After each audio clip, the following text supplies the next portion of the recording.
प्रबल Marathi news channel मध्ये आपणा सर्वांचे स्वागत आहे।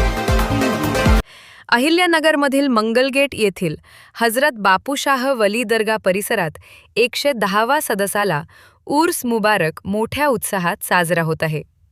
अहिल्यानगरच्या मंगलगेट परिसरात आहे, जिथे हजरत सय्यद फाजल शाह आरिफ उर्फ बापूशाह वली यांच्या 110व्या उर्स मुबारक निमित्त भक्तिमय वातावरण आहे। 24 जानेवारी 2026 रोजी संदल शरीफचा कार्यक्रम पार पडणार असून मुख्य उर्स शरीफ 25 जानेवारी 2026 रोजी रविवार आयोजित करण्यात आला आहे। या दिवशी फजरच्या नमाजानंतर लंगर, भंडारा आणि दावते तामचे आयोजन करण्यात आले आहे। या ऐतिहासिक सोहळ्यात सहभागी होण्यासाठी तमाम आशिकाने अवलिया भक्तगणांना आवाहन करण्यात आले आहे। दर्गा समिती आणि आयोजक या उर्ससाठी जय्यत तयारी करत आहेत।